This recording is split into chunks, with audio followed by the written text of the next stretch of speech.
Good evening, everyone. Thank you so much for coming. A round of applause for yourselves. Come on. And one big round of applause for the man of the moment.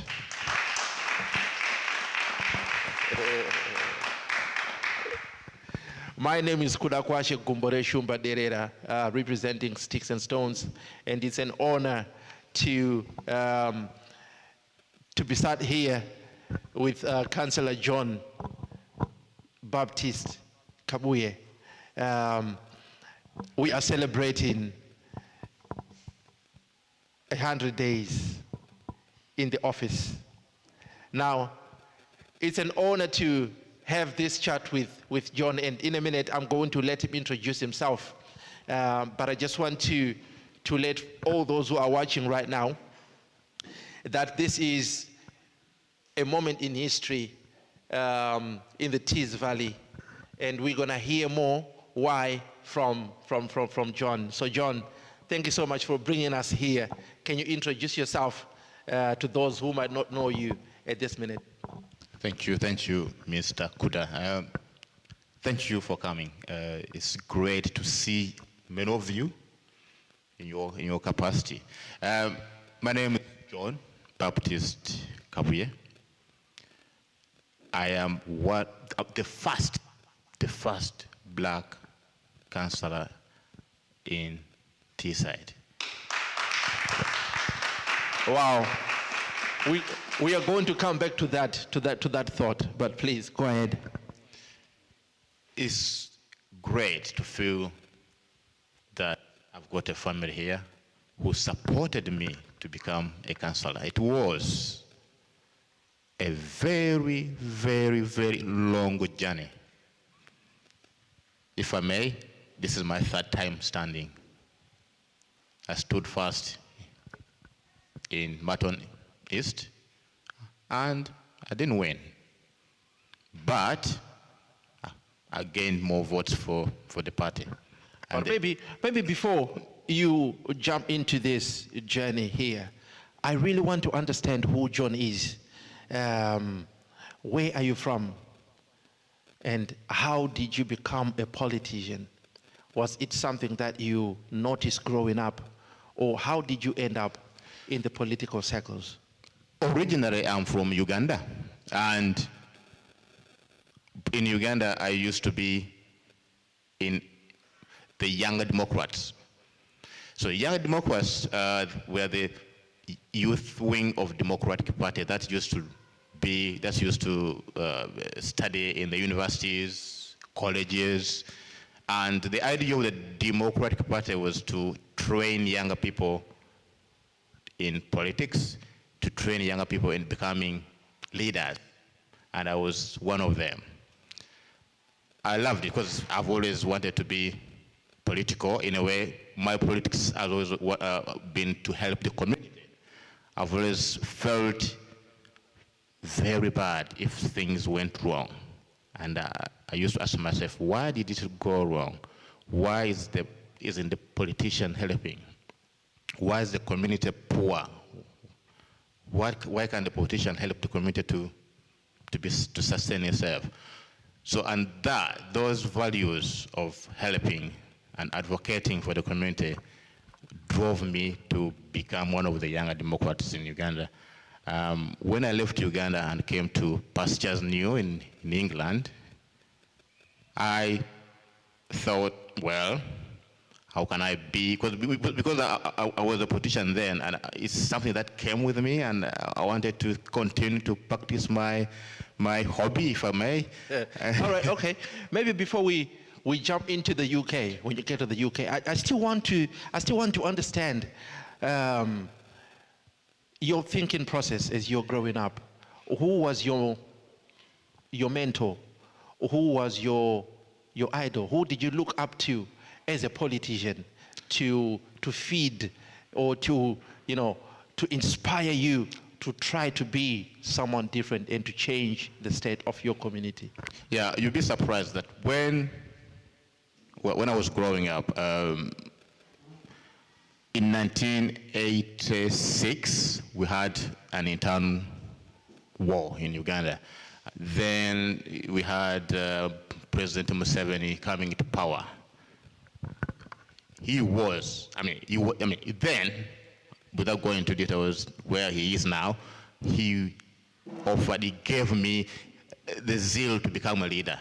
When it was talking about implementing the 10-point program of helping the country to sustain itself, to be economically sustainable, to be rich, it was good, and I loved him. And I said, I need to be like him. So whatever I did then was great, and I looked up to him. If anything, if I could say, Museveni was one of my models.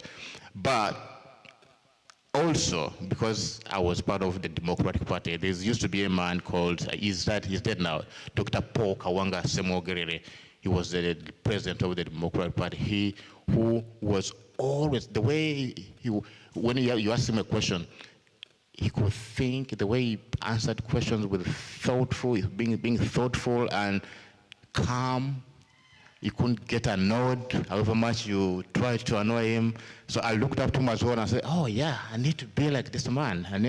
And he was always looking at how to support, how to help the community to be better. Okay, good. Now coming across, you moved to the UK. How easy was it for you to get into that political space, coming from Africa, coming from Uganda, with politics flowing in your blood? Yeah. How easy was it to get into the mainstream politics here in the UK? Very difficult. If I can remember properly, when I looked at, at one point looked at the website of who is the councillor in Middlesbrough, and I looked at the names and faces, and I said, how come I don't see any that looks like me? So why? So because I was politically positive, and I said, which party should I join? And then I decided to join a certain party. Because I've always wanted to be in a family of parties. Because I was in a party in Uganda, and I wanted to be in a party here in the UK. So I applied, just like any other person, to join the party. Just as a normal member? Just a normal member, yeah. And I was accepted, so they started calling me to go in the meetings. So I became active. I started joining them in campaigning, and yes, it wasn't easy, because it would, all the time then, it would be like only me as a black person in a group of other people. But because I'm always positive, I'm always thinking how I can help the community, that didn't scare me at all. So I was being there all the time. So, of course, time came when we needed to get candidates to stand in the local election. That was 8 years ago. I said in my heart, I thought, well, I think I can do this. I applied, because I was just able to apply to fill in a form, apply and send you. Yeah, when I applied, I was called for an interview. I was saying, oh wow, I think this can work. Let me go there. Yeah, but then I was interviewed. I was just starting. Then I met my friend now, Councillor Alma, who was among the panel. Okay. Yeah, and Councillor Alma told me, I've been from Uganda as well. And I said, oh wow. Then yeah, so then we started talking. So she started telling me, you can do it. Just be yourself. Don't do that. Yeah, I was given a slot to stand in Marton East. Normally, with the way the things work, when you were a new person in politics or standing for election, they give you a slot which they know you will never win. But sometimes they want to test you to see how you can campaign. Yeah. Okay. Yeah. It's very difficult to give you an easy to win, because they're easy to win. Okay, positions. So which ward or which constituency? So that was Marton East. Marton East. Which is Redcan Cleveland constituency. All right. Yeah, and because I wanted to win that seat, even though the odds were not on my side. I worked very. When you say the odds were against you, what do you mean?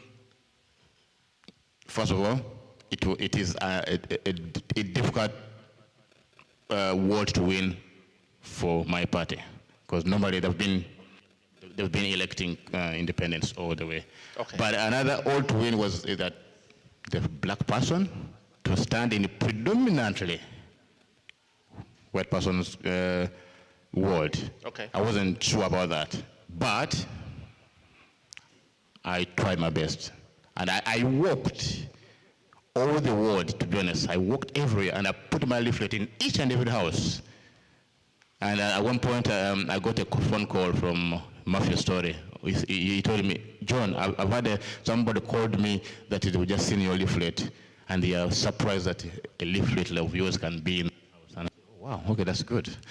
So I ended up in that election. I ended up getting 800 votes. 800 votes. 800 votes. And that was the first time.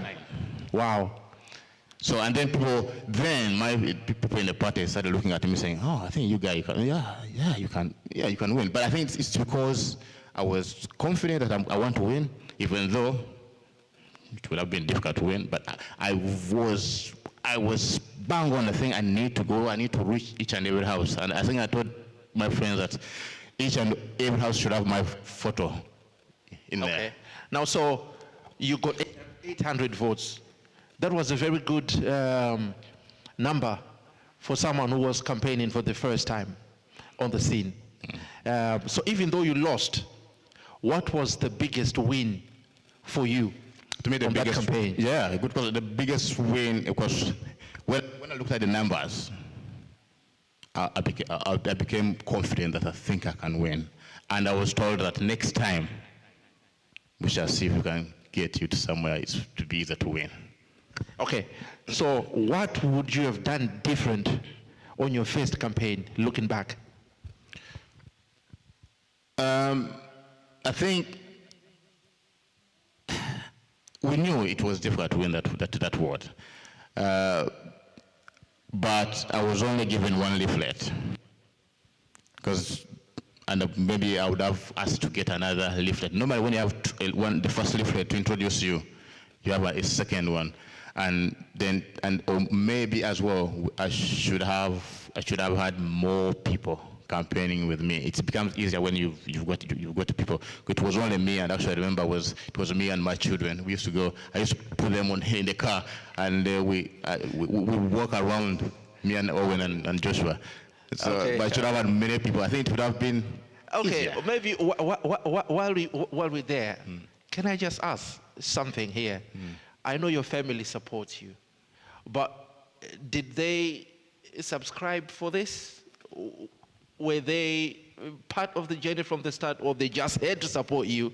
No, the good thing having a family that is, for example, they are your friends, you discuss things together, is so good, because they see that I want to do something, and they feel it, and straight away they're on board. And to me, the family, my wife, she's always besides me all the time. Even though things sometimes might become very difficult, but she's always saying, if you want to do it, go on. Come on, round of applause for Irene.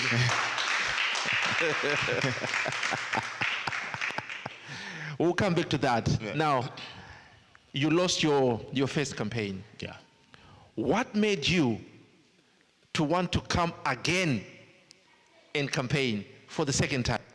I think it's because I wanted to win. I think it's that thing in my head that I need to win, but also for the community, because the community hasn't got a representative at the moment. There's no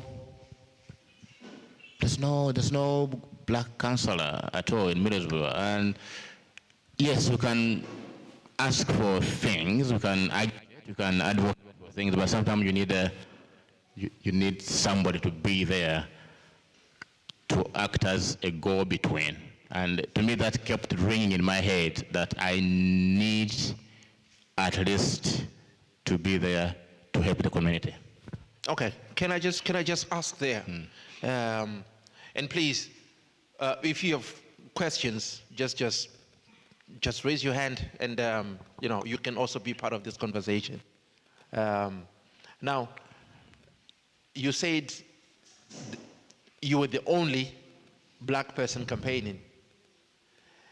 Did you see that there was a gap between the black community and the politics of the day, that you felt you wanted to cover that gap, or maybe there are certain voices that were not heard within the community? Why did you see yourself as carrying the voice of the community at that point? For sure, I saw there were gaps, and I saw that the information, the knowledge, the experience, what community wants is not taken seriously, because they might look at as, you're just an advocate, you're just a campaigner, you're just an agitated person. So, and I thought we need to be part of this, and because there was no black councillor in Middlesbrough, they used to take the vote for granted. Yeah, we've got a block. I'm looking at maybe 15% of the voters in Middlesbrough are black. The politicians used to think they would vote for us anyway, or they won't vote for us. And to me, I also wanted to make sure that the black vote that is here is registered to vote, because for some reason we are here but we don't vote. And one of the reasons was, do you have anybody that looks like us? Anyway, why should we bother voting? And one of the lines that I was talking about was, you want me to win? You need to vote. Others, if you don't vote, I won't win. So in that way, I think we're encouraging people to use their civic rights to vote. Okay. So, yeah. So you were a bit experienced now, and your face was a bit familiar on your second campaign. How did you do on your second campaign? Second campaign, I was sure that we were going to win. It was because it's my ward. I live there, I stay there, and it's an easy to win. Which ward was that? Newport ward. But I think the challenge you had in that election was the Brexit thing, the Brexit talking point. The residents were being fed out of information that they thought maybe it wasn't the right time to vote a black person. Okay. Yeah. I know at that time the Brexit issue was centered mainly on immigration. Yeah. Do you think it worked against you, as you say? For sure, because I only lost by 40 votes, if I can remember properly, 40 votes. I was close. Really? Very close. And the turnout was very low, because the person who won got 500 votes. I got 300 or something. So the Brexit put people away from voting, and those who voted were those who were agitating to leave, and they couldn't vote. I couldn't see them voting me at all, to be honest. Yeah, no. Okay, so even though you lost, what was your biggest win the second time around? Yeah, I think, the name, I think I got to be known more, and I learned that in order to be known more, you need to work more for the community. To me, working for the community is is one of the wins that I got, because I learned that I needed to do more. Anyway, that's why I opened up an organization to work for the community, to make sure that for the community to know that I just don't want their votes. I want their votes to help them. Okay. Yeah. Right. So now that you mentioned Ubuntu, can you briefly explain to us what Ubuntu is and why you started it? Yeah. Ubuntu is an organization that me and my wife founded, and other friends of ours. It came on a backdrop of people looking for services, people wanting to go or to gain something, but people feeling that they're not confident enough to ask for what's available for them. And me and my wife thought that if we need to help people, we can help them on an individual basis, but sometimes you need to formalize things. Okay. So we decided to open up Ubuntu to create the organization to make sure that we help people to be confident, to be able to ask what they want, to be able to, because before then people used to say, we need to have a venue, we need to have a space. And we said, that's why we always wanted to have a center in the world. Whatever we did, we said we need to have a space somewhere where people can come and talk to us without feeling intimidated. Yeah, because I've had stories where people have knocked on the door, and they were asked, which is normal here, to say, hey, can we help you? Whereas some of us think, oh, we need to have that kind of easy way of saying, oh, hello, what's your problem? How are you thinking? We have to start small.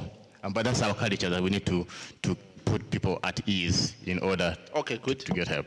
So before we jump into your 100 days now, how important do you think Ubuntu Center helped you to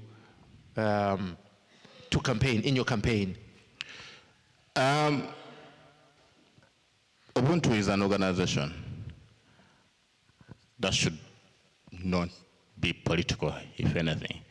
And I didn't use it for political purpose, for sure. But to be honest, what we did to the community, how we helped the community, the news coverage and all that, yes, in a good way, it made my name easier to understand and to connect to. But I wouldn't say that it was just Ubuntu. It was everything that I've been doing. Being a teacher, being a lecturer, being a parent governor, being everything. So all that helped my name to be heard, to be known. And I think that's what we want. So sometimes I look at Ubuntu and I'm saying, what Ubuntu does more or less like what the councillor does, because there are things that people come to Ubuntu and say, I need that, I need my rubbish collected. And I'm saying, okay. Before I used to call a councillor to do it, but now I just do it myself. That's how I think the complement to the Ubuntu and the councillorship complements each other, but Ubuntu's not there for political reason. No. But so, the third time around, you managed to break the records and you won. And you became the first black councillor in the whole of the T-side. How did that make you feel? Very excited. Very, very uplifting for the community. I thought the community was the winner there because we worked very hard with the community. We walked miles with these wonderful people there to campaign for me. And I think they felt very happy that we won. It's them that won, not me. Okay, so on your final push when you won, you had a team and you had a strategy.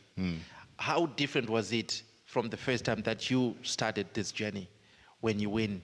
What strategy did you use, and what made you get that urge, do you think? I think the strategy was to use the community. When I first stood, I think I didn't have the community with me. It was me and my children. No, the second time,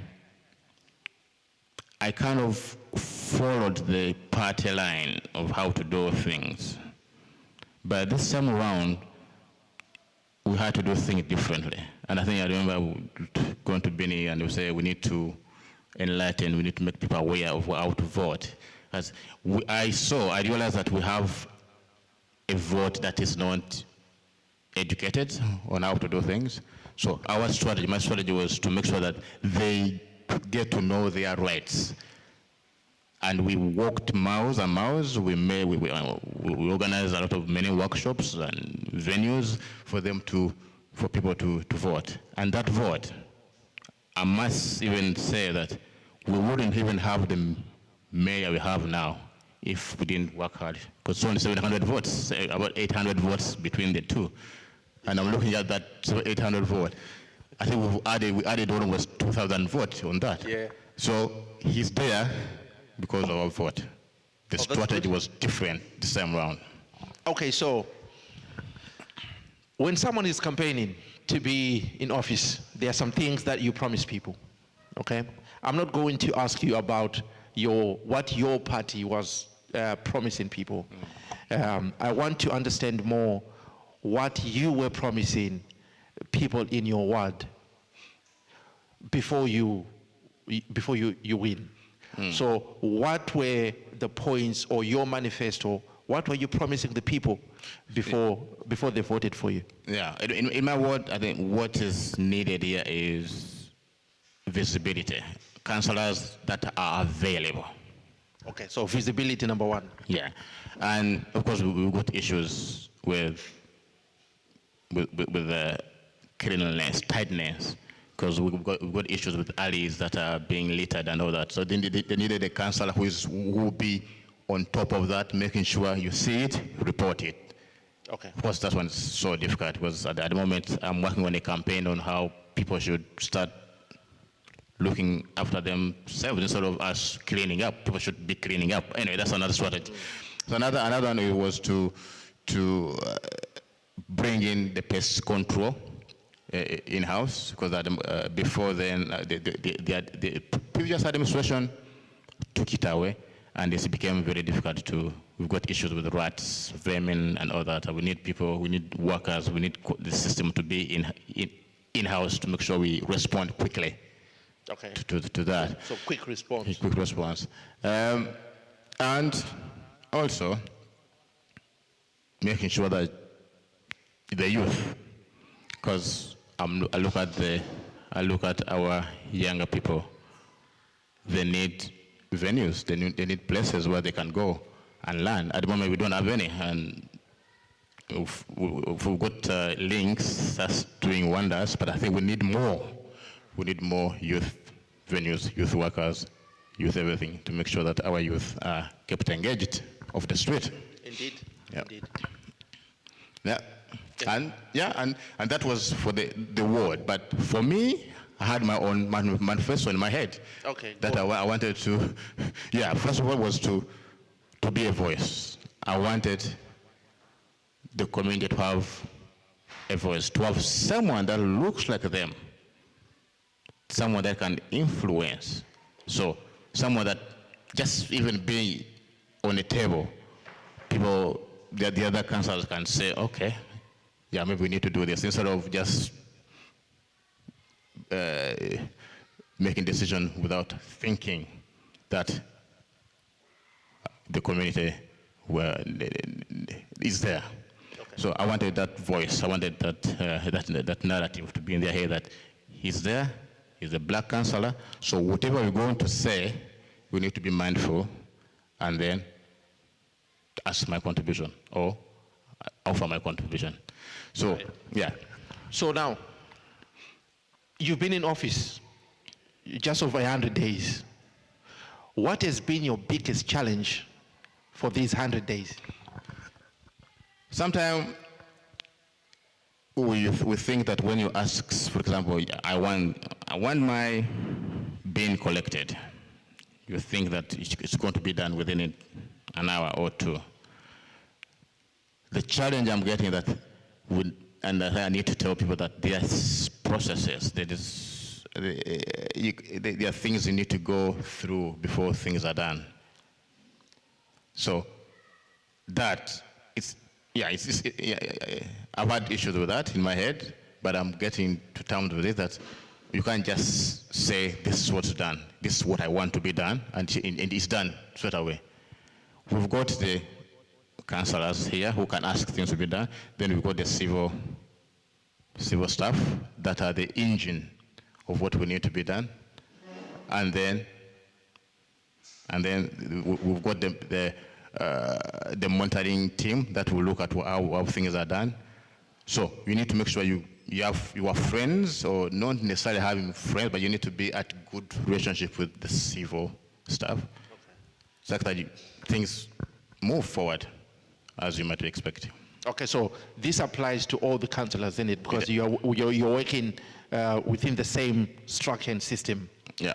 But I need to understand from you as the black councillor, is there anything that you are facing that you think this is because of who I am?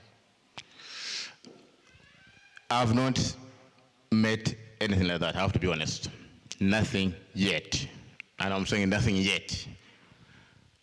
But, of course, there are times when there's that,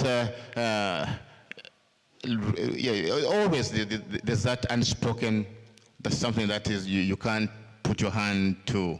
A bit of, you feel that, no, I think this should have been done in a different way. You say it, but I think the good thing with me that I always tell them that that's not right. I think if I need something, I can say, I need this. If I need to speak, I say, I need, yeah. But you say it, but I feel that they don't do it maybe deliberately, but sometimes it's because it's been inbuilt in the system. Do you think it's more of the structure itself that is working against you personally, or it's a personal thing with, individuals, not maybe consciously, but maybe an element of ignorance? Yeah. How would you describe that? Sometimes it can be a structure. For example, there was time when I asked if we can, when it comes to employing black or thinking minority people in the council, on how we can advise the council to be diverse, to be diverse in their employment. And I was told that, the law, the rules don't allow you to do that because you'll be breaking the law. And in my head, I'm saying, what's the law? What we want is to make sure people get jobs equally. And if a certain group of people are not getting their jobs, can't we do something to increase the numbers? It can be advertising more, or saying this is something for you, try to come here. So I was told, no, we're breaking the law. So that's the structure. So that's the structure. Okay. Yeah, but of course there are times sometimes when you feel that you should have been either consulted or you should have been told things, but people just do things anyway, and you wonder why.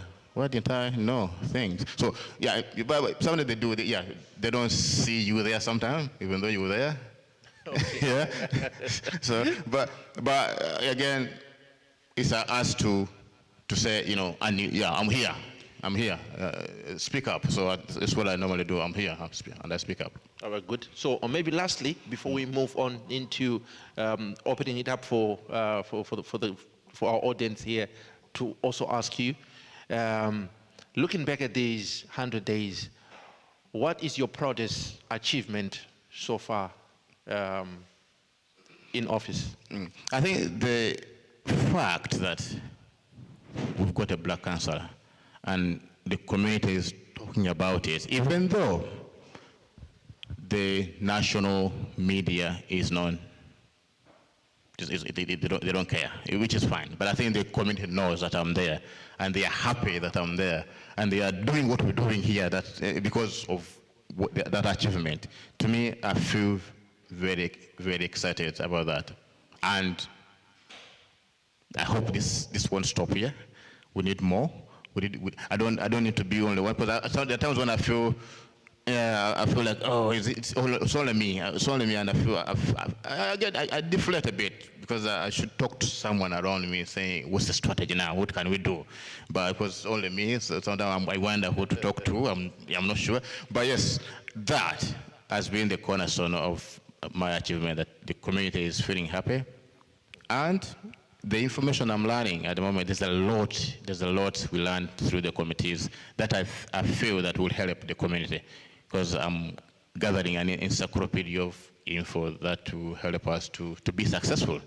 Because sometimes we do things out of ignorance, but at least we're going to have, I'm planning to start something of making people be aware of what to expect if they want to get something, if they want to learn. So that knowledge I'm learning, I want to bring it back to the community. Good. Yeah. Good. Round of applause, please. Okay, good. Now I'm going to open this to our audience. Should you have any question, can I get an assistant, please? If I can have an assistant who can be moving about with the mic.